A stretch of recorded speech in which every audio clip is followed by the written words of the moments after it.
Segunda conferencia. En el futuro, toda enseñanza habrá de partir de una psicología genuina, derivada del conocimiento antroposófico del mundo. No es novedad, y muchos lo han reconocido, que la enseñanza y la educación requieren fundamentación psicológica. Ustedes saben, por ejemplo, que la pedagogía de Herbart, de amplia difusión en tiempos pasados, está basada en la psicología herbartiana. Sin embargo, en los últimos siglos y también en la actualidad, ha dominado cierta circunstancia que ha dificultado el nacimiento de una psicología auténtica y útil. Y es que en nuestra época, esto es, en la época del alma consciente, todavía no se ha logrado la profundización espiritual que permita una efectiva capacitación del alma humana.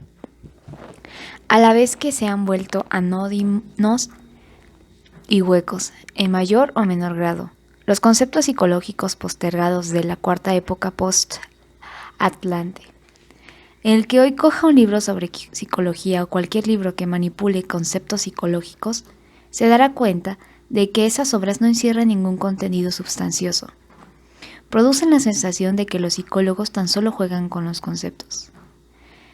¿Quién, por ejemplo, desarrolla en la actualidad un concepto preciso de lo que es representación?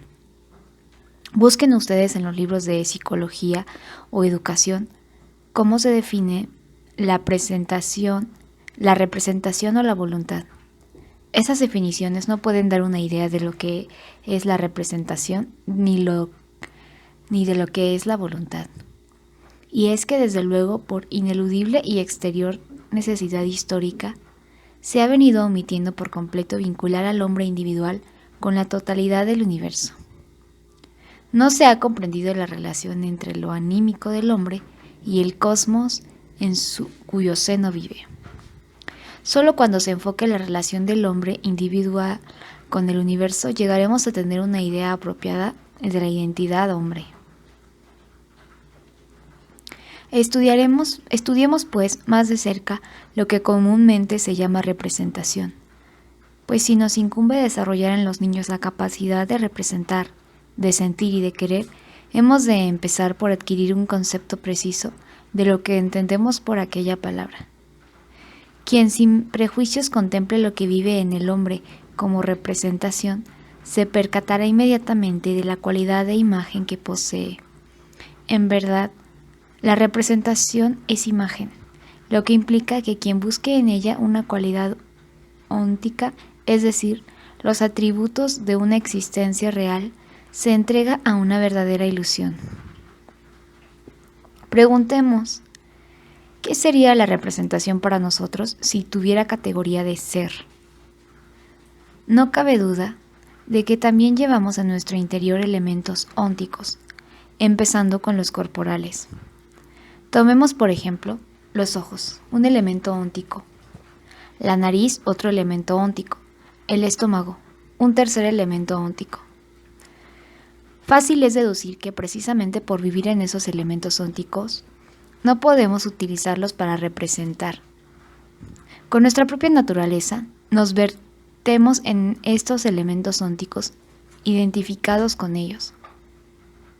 En cambio, la posibilidad de aprender algo mediante representaciones se debe precisamente a que ellas son de índole pictórica.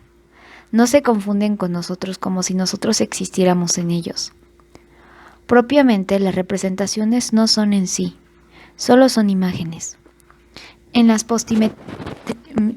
postrimerías de la anterior época evolutiva de la humanidad, hace pocos siglos se cometió el gran error de identificar el ser con el pensar como tal. Pienso, luego existo. Fue el mayor error al situarlo en el punto de arranque de las concepciones modernas del mundo, pues en todo el ámbito del cogito no se halla el sum, sino el non sum. En otras palabras, hasta donde alcanza mi facultad de conocer, no soy, sino que existe imagen únicamente. Ahora bien, si ustedes enfocan el carácter pictórico de la acción de representar, tendrán que enfocarlo sobre todo cualitativamente, fijarse en su movilidad, ligándola con un concepto de acción. con la salvedad de que semejante concepto no puede ser del todo acertado, ya que fatalmente evoca ciertas reminiscencias del ser, que es precisamente lo que queremos evitar.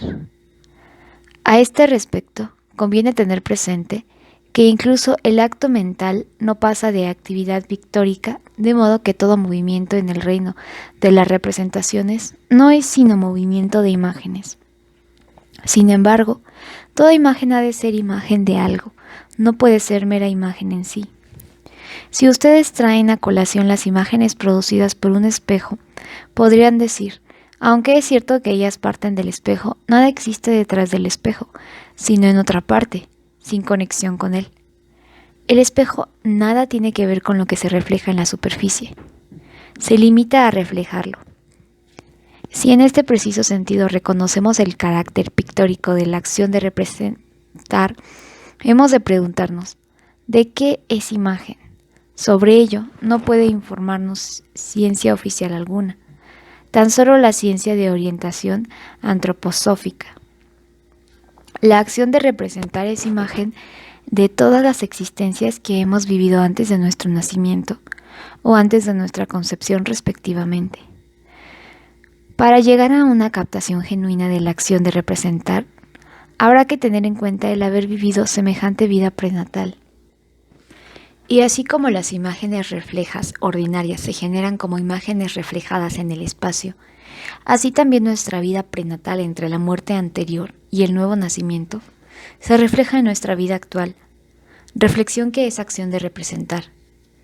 Para una visualización gráfica pueden imaginar su vida transcurriendo entre dos líneas horizontales, limitada a la izquierda y a la derecha por el nacimiento y la muerte. Luego imagínense que la acción de representar se proyecta continuamente desde la región prenatal y es reflejada por la propia entidad humana. Así es como experimentan la propia facultad de representar, reflejando en su corporalidad la actividad que llevaron a cabo en el mundo espiritual antes del nacimiento, o si ustedes quieren, de la concepción. Para el que de veras sabe, el representar, por ser imagen de la existencia prenatal, es prueba de esa misma existencia.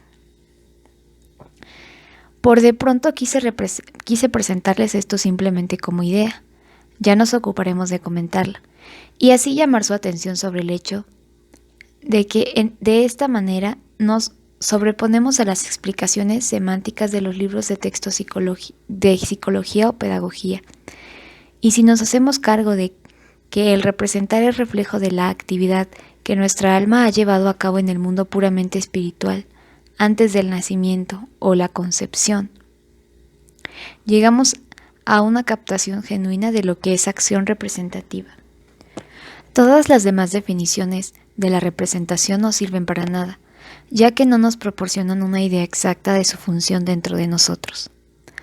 Apliquemos ahora este mismo método inquisitivo a la voluntad, para la conciencia ordinaria.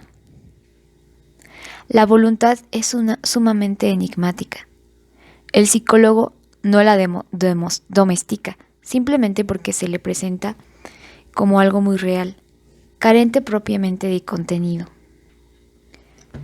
¿Qué contenido le atribuyen los psicólogos? Simplemente el que dimana lo que ellos se representan. La voluntad como tal no tiene pues contenido propiamente, ni tampoco es susceptible de definición, ya que las definiciones son tanto más difíciles cuando lo que se quiere definir no contiene nada que pueda llamarse contenido. ¿Qué es entonces la voluntad? Imagínensela como el germen dentro de nosotros, de lo que será nuestra realidad anímico-espiritual después de la muerte. He ahí la idea de la voluntad. El curso de la vida se trunca en el hito de la muerte, y la voluntad lo trasciende. Hemos de imaginar, pues, por un lado, la representación concebida como imagen de la vida prenatal. Por la otra, la voluntad concebida como germen de realidades posteriores. Llamo la atención sobre esta distinción entre germen e imagen. El germen es suprarreal, la imagen infrarreal. El germen será posteriormente realidad, porque lleva en sí como potencia la realidad posterior. La voluntad es, en efecto, de índole espiritual, lo que ya vislumbró Schopenhauer, aunque naturalmente no pudiera llegar hasta la comprensión de que fuera el germen de lo anímico espiritual que se desplegará en el mundo espiritual después de la muerte. Con ello hemos dividido la vida anímica del hombre en dos áreas distintas, la que corresponde al representar pictórico y la de la voluntad germinativa. Entre imagen y germen existe un límite que es el despliegue efectivo del propio hombre físico. ¿Qué hace, pues, el hombre físico? Hacia un lado reflejando lo prenatal, genera las imágenes representativas. Hacia el otro, retiene el ilimitado desenvolvimiento de la voluntad, manteniéndola en el estado de simple germen. ¿A qué energía se debe todo esto? En el hombre deben de existir ciertas capacidades que originan aquel reflejo de la realidad prenatal, así como mantienen en estado de germen la futura realidad post-mortem. Comprendiéndolo así, nos acercamos a los más importantes conceptos psicológicos de los hechos, que son reflejo de lo que se describe en el libro Teosofía. Me refiero a los reflejos de antipatía y simpatía. Relacionemos todo esto con lo dicho en la primera conferencia. Por no poder seguir en el mundo espiritual, nos hallamos descendidos al mundo físico. Desplazados en él, desarrollamos antipatía contra todo lo espiritual, de suerte que reflejamos la realidad prenatal mediante una antipatía inconsciente. Late en nosotros el impulso de la antipatía, y mediante ella transformamos el elemento prenatal en mera imagen representativa. En cambio, nos unimos en simpatía con lo que, en forma de realidad volitiva, irradia hacia nuestra existencia post-mortem. No adquirimos conciencia inmediata de esta simpatía, ni de aquella antipatía, pero una y otra vienen inconscientemente en nosotros y constituyen nuestro sentir, perennemente integrado en un ritmo de una integración recíproca entre simpatía y antipatía.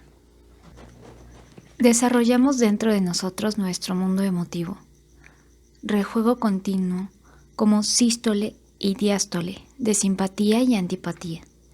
Siempre late en nosotros esta interacción hacia un lado. La antipatía que transforma nuestra vida anímica continuamente en acción representativa hacia el otro. La simpatía que la convierte en entidad volitiva, es decir, la que retiene en estado germinativo lo que después de la muerte será realidad espiritual. Este enfoque nos lleva a la comprensión efectiva de la vida anímico-espiritual. Creamos el germen de la vida anímica como ritmo de simpatía y antipatía. ¿Qué reflejamos en la antipatía? Toda la vida, o mejor quizá todo el mundo en que vivíamos antes del nacimiento o de la concepción, por ser este proceso esencialmente de índole cognoscitiva, debemos nuestra facultad de conocer a la irradiación y resplandor posterior de nuestra vida prenatal. La antipatía reduce a imagen la facultad de conocer que antes del nacimiento o de la concepción existía en medida muy superior, es decir, como realidad, la virtud cognoscitiva. Topa con la antipatía y, en consecuencia, queda atenuada a imagen representativa. Ahora bien, si la antipatía se torna lo suficientemente poderosa, se produce algo muy peculiar. En efecto, aún en la vida ordinaria, no seríamos capaces de representación, si no conserváramos en cierto modo el poder de retenernos del tiempo prenatal. Toda acción de representar propia del hombre físico actual es función no de un poder latente en nosotros, sino del poder del tiempo prenatal que todavía repercute en nosotros. Se podría creer que cesó la función de este poder en virtud de la concepción, y no es así, sigue activo, y sus rayos tardíos nos permiten ejercer la representación. A la vez que conservamos toda nuestra vitalidad prenatal, conservamos asimismo el poder de reflejarla, poder que se manifiesta en nuestra antipatía. Ahora bien, al representar toda representación, tropieza con la antipatía que, de vigorizarse, dará origen a la imagen recordativa, esto es, a la memoria. La memoria es, por consiguiente, resultado de la antipatía que alienta en nosotros. He aquí la diferencia entre el reflejo o rechazo indefinido que caracteriza la antipatía en su aspecto puramente emotivo, y el reflejo definido en la percepción pictórica que caracteriza la antipatía potenciada. Esto es la memoria. Memoria es antipatía potenciada. No podríamos tenerla si nuestras representaciones nos simpatizaran como para querer tragárnosla. La memoria se debe a que las representaciones nos causan algo así como repugnancia. Las rechazamos y de esta manera las objetivamos. Una vez recorrido todo el procedimiento, representar en forma de imagen, reflejarla en la memoria, retener la imagen creada, nace el concepto. Con lo que antecede, he presentado una de las dos facetas de nuestra actividad psíquica, la antipatía que guarda relación con nuestra vida prenatal. Ocupémonos ahora de la otra, es decir, de la del querer o voluntad, de aquello que vive en nosotros como germen y que guarda relación con la existencia post-mortem. El querer late en nuestro interior en virtud de la simpatía que sentimos hacia ese germen que no se despliega hasta después de la muerte. En el mismo sentido en que el representar tiene por base la antipatía, el querer se apoya en la simpatía. Y si la simpatía se vigoriza, como la antipatía en el caso de la representación hecho memoria, se convierte en fantasía creadora. De la antipatía nace la memoria. De la simpatía, la fantasía creadora. Y si ésta a su vez se potencializa lo suficientemente como para penetrar toda la entidad humana, incluso los órganos sensorios, en la vida ordinaria solo sucede inconscientemente. Obtenemos las imaginaciones ordinarias que nos permiten visualizar los objetos exteriores. Así como el concepto surge la imaginación que suministra las visualizaciones exteriores, siempre engendradas por la voluntad. El gran error que satura toda la psicología emana de la afirmación: contemplamos las cosas, luego hacemos abstracción de ellas, y así obtenemos la representación. No es así.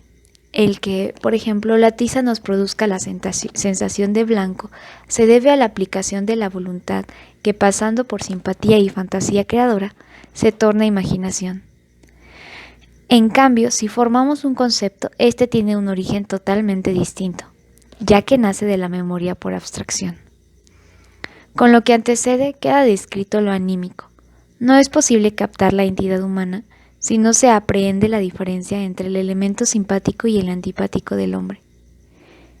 En su naturaleza propia, conforme la describí, ellos se revelan tan solo en el mundo anímico, después de la muerte, allí donde la simpatía y la antipatía operan desprovistas de cualquier elemento atributivo. Ahora bien, en el plano físico, el hombre anímico se halla en unión con el hombre corpóreo. Todo lo anímico se expresa en lo corporal. Por un lado, pues, se manifiesta en lo corporal lo que corresponde a antipatía, memoria, concepto. Todo esto se halla ligado al sistema corporal nervioso. En su creación interviene lo prenatal y lo anímico prenatal, actúa sobre el cuerpo humano y crea los nervios, a través de antipatía, memoria y concepto. He ahí la concepción correcta de los nervios, careciendo de sentido toda palabrería acerca de una diferenciación de nervios sensorios y motores. Análogamente, lo que corresponde a querer simpatía, fantasía creadora, conversión en imagen, actúa en cierto modo desde el hombre hacia afuera. Esta tendencia ha de quedar en estado germinativo, nunca llegar a conclusión definitiva alguna en el acto de hacerse. Ya se deshace. El desarrollo del germen no ha de ir demasiado lejos. Esto nos lleva a un aspecto muy importante del hombre. Hemos de comprender al hombre en su totalidad, ser espiritual, anímico y corporal. Ahora bien, en el ser humano se genera continuamente algo que tiende a volverse espiritual, pero nunca lo logra, en virtud de que nosotros con amor, aunque con amor egoísta, tratamos de retenerlo en el cuerpo. Se desperdiga en su corporalidad. Poseemos en nosotros algo que, siendo material, quiere continuamente pasar de su condición material a la espiritual. Al no dejar que se espiritualice, lo aniquilamos en el preciso momento en que quiere tornarse espiritual. Este algo es la sangre, lo contrario de los nervios. En verdad, la sangre es una savia muy especial.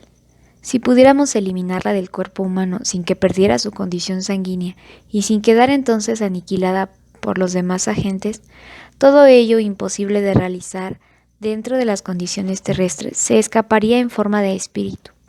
Para que esto no suceda, para que podamos conservar la sangre en nuestro cuerpo durante toda la vida hasta la muerte, es necesario que se aniquile. De ahí que alternen en nosotros innecesariamente la generación de sangre, aniquilación de sangre, generación de sangre, aniquilación de sangre, a través de inhalación y expiración. Existe en nosotros una polaridad. Por una parte, los procesos que recorren los conductos sanguíneos, con tendencia a espiritualizarnos. Por la otra, y en contraste con la sangre, los nervios que revisten una estructura que los predispone continuamente a la necrotización o materialización. Lo que se encuentra a lo largo de los conductos nerviosos es realmente materia, excremento. La sangre tiende hacia su progresiva espiritualización, los nervios hacia la materialización. En esto consiste la polaridad. Insisto en que no corresponde a la realidad el hablar de nervios motores como se ha hecho corrientemente, ya que solo esos conductos sanguíneos cumplen las características que se atribuyen a los nervios motores. Oportunamente seguiremos en mayor detalle los principios fundamentales que acabo de señalar y veremos que, en esta forma, lograremos que la enseñanza tenga la urdimbre higiénica necesaria para educar al niño sanamente desde el punto de vista mental y corporal, no para contribuir a su decadencia mental y anímica. Gran parte de la mala educación se debe a la ignorancia. No se dan cuenta los psicólogos cuando hablan de los nervios sensorios y motores como de una realidad que simplemente están parloteando. Se refieren a los nervios motores en consideración al hecho de que el hombre no puede caminar si alguno de ellos, por ejemplo, los que se relacionan con las piernas, están lastimados, atribuyéndose esa incapacidad a la paralización de los nervios llamados motores, según dicen, porque originan el movimiento de esas extremidades. La verdad es que en un caso así el hombre no puede caminar porque no puede percibir sus piernas. La época en que vivimos tuvo que enmarañarse necesariamente en una serie de errores para que, gracias a la posibilidad de superarlos, adquiriéramos nuestra autonomía humana. De lo que antecede se desprende que solo es posible comprender la naturaleza humana si se la estudia en su relación con el cosmos.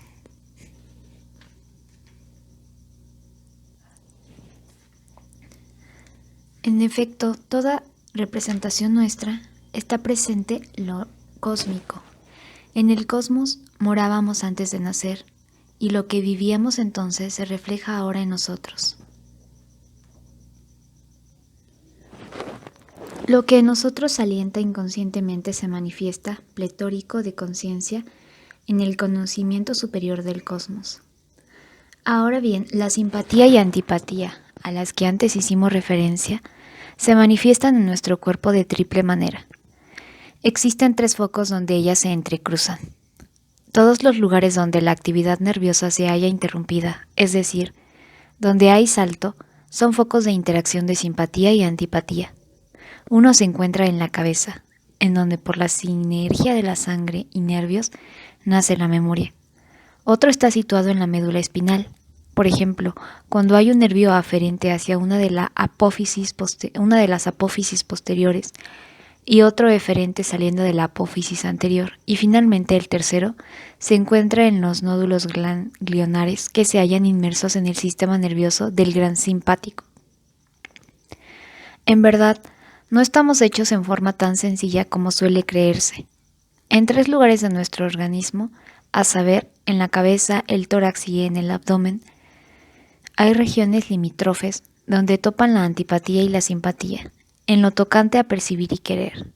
No hay tal cambio de vía de un nervio sensorio a otro motor, sino que una corriente monofásica salta de un nervio a otro, rozando lo anímico en nosotros, en el cerebro y en la médula espinal.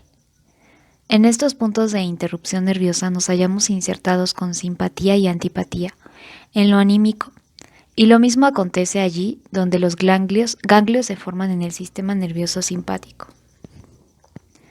Nuestra vida participa de la vida del cosmos. No solo desarrollamos actividades que después siguen su curso en el cosmos, sino que, inversamente, también el cosmos desarrolla actividades que nos afectan, la antipatía y la simpatía. Al examinarnos, parece como si fuéramos el resultado de las simpatías y antipatías del cosmos. Desarrollamos antipatía espontáneamente y acude el cosmos a desarrollarla con nosotros. Desarrollamos simpatía y también el cosmos la desarrolla con nosotros. Ahora bien, como hombres nos hallamos claramente organizados según el sistema cefálico, el sistema torácico y el sistema propiamente corporal con las extremidades. Les ruego tener presente, sin embargo, que es fácil impugnar esta división en secciones articuladas, ya que la gente sistematizadora de hoy día quiere que cada miembro se halle netamente al lado del otro. Si distinguimos en el hombre el sistema cefálico, otro torácico y un tercero abdominal con sus extremidades, la gente se imagina que cada uno de ellos ha de tener su límite exacto. Al esquematizar se pretende trazar líneas, lo que no es posible cuando se trata de realidades. En lo que corresponde a la cabeza somos principalmente cabeza, pero el hombre entero es cabeza. Si bien lo que se halla fuera de ella no lo es primordialmente. En efecto, aunque en la cabeza tengamos los órganos sensoriales principales, poseemos otros sentidos extendidos por todo el cuerpo, el táctil y el térmico, por ejemplo. Por lo tanto, al sentir calor somos todo cabeza. Debemos insistir en que en la cabeza somos principalmente cabeza. En el resto del cuerpo lo somos secundariamente. Las partes se interpenetran y la división no es tan cómoda como quisieran tenerla los rigoristas. La cabeza se extiende por doquiera, solo que en la cabeza propiamente dicha haya su mayor perfección. Lo mismo sucede con el tórax. Tórax es el tórax propiamente dicho, pero solo lo es en lo principal, ya que también el tórax se haya extendido por todo el hombre. También la cabeza tiene algo de pecho y lo mismo vale para el abdomen y las extremidades. A los fisiólogos no se les escapó que la cabeza es también abdomen, pues la delicada construcción del sistema nervioso en la cabeza tiene su sede, no en la corteza cerebral, de la que tanto nos orgullecemos, sino debajo de ella. La corteza exterior del cerebro es una especie de degeneración. Constituye más bien un aparato alimentador, de manera que en lo que a ella respecta el hombre no tiene motivo especial de orgullo. Se trata de una regresión del cerebro más complicado a un cerebro más bien vegetativo. La función de la corteza cerebral es procurar que los nervios, cuya función es conocer, se encuentran bien abastecidos. Y la superioridad de nuestro cerebro en comparación con la del animal se debe tan solo a la superior alimentación que le damos. En verdad, solo ese sustento de los nervios cerebrales, mejor que el del animal, nos permite desenvolver nuestro conocimiento más perfecto. Con todo, ni el cerebro ni el sistema nervioso tienen que ver con el conocer propiamente dicho, sino tan solo con su expresión en el organismo físico. Formulemos ahora la pregunta: ¿por qué existe el contraste entre el sistema cefálico y el que comprende el abdomen y las extremidades? Sin ocuparnos por ahora del torácico, existe porque en determinado momento el sistema cefálico es aspirado por el cosmos. El hombre debe su formación cefálica a la antipatía del cosmos. Si el cosmos siente frente a lo que el hombre lleva dentro de sí, repugnancia, tan fuerte como para expelerla, nace una réplica. La cabeza humana, de formación esférica, es una réplica del cosmos. Por antipatía, el cosmos crea fuera de sí mismo una réplica de sí mismo, nuestra cabeza. El que podamos valernos de nuestra cabeza como órgano de libertad se debe a que el cosmos la ha expedido. No tenemos una concepción correcta de la cabeza si la consideramos articulada en el cosmos en el mismo sentido intenso que nuestro sistema motor, del que la región sexual forma parte.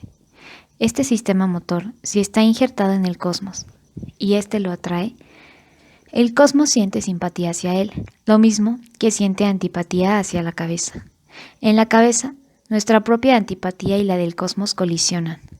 Del encontronazo de nuestras antipatías con las del cosmos nacen nuestras percepciones. En cambio, toda vida interior que nace del otro polo de la entidad humana tiene su origen en el amor y la simpatía con que el cosmos envuelve nuestro sistema motor. Así pues, en la figura humana hallan expresión la génesis cósmica del alma humana y los atributos que el hombre extrae del cosmos al separarse de él. Las reflexiones que anteceden les facilitarán la comprensión de que existe una gran diferencia entre la formación de la voluntad y la formación de representaciones. Si, en clase, el maestro apela de manera preferente y unilateral a estas últimas, remite al educando a su existencia anterior al nacimiento. Le da una educación racionalista, con lo que le perjudica, porque sujeta su voluntad a una condición ya trascendida, la prenatal. En vez de introducir demasiados conceptos abstractos, deberán enseñar a los niños mediante imágenes. ¿Por qué? Porque son imaginaciones que, como hemos visto, son generadas por la fantasía creadora y la simpatía. En cambio, los conceptos, o hablando con más precisión, los conceptos abstractos son abstracciones que, procedentes de la vida prenatal, recorren las etapas de la memoria y la antipatía. Por consiguiente, si en su trabajo con los niños ustedes hacen exagerado uso de abstracciones, favorecerán en ellos la generación de ácido carbónico en la sangre. Esto es el endurecimiento corporal y la necrotización. Inversamente, si ustedes inculcan en el niño el mayor número posible de imaginaciones, si procuran hablarle en imágenes, depositan en el germen para la continua conservación de oxígeno. Esto es, para su perenne superación, porque lo encausan hacia el porvenir, es decir, hacia lo que será después de la muerte. Al educar, recogemos, pues, las actividades llevadas a cabo por el hombre antes de nacer. Hemos de comprender que el representar es una actividad que fija las imágenes y se retrotrae a lo que hemos vivido antes del nacimiento o de la concepción. En aquel tiempo, las potencias espirituales depositaron en nosotros una actividad pictórica cuyos efectos posteriores se extienden aún hasta después del nacimiento. Esta actividad cósmica es la que resumimos y continuamos si, en educación, les transmitimos imágenes a los niños. Estas imágenes pueden volverse gérmenes en virtud de que las injertemos en una función corporal. Por lo tanto, si, como pedagogos, desarrollamos esa técnica pictórica, hemos de tener continuamente la sensación siguiente. Al trabajar en imágenes, trabajamos sobre el hombre total y la respuesta que se obtiene procede de ese hombre total.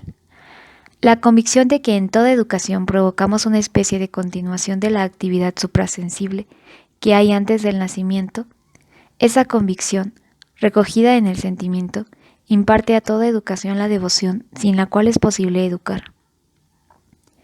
Hemos estudiado dos sistemas conceptuales: conocer antipatía, memoria, concepto, y querer, simpatía, fantasía creadora, conversión en imágenes.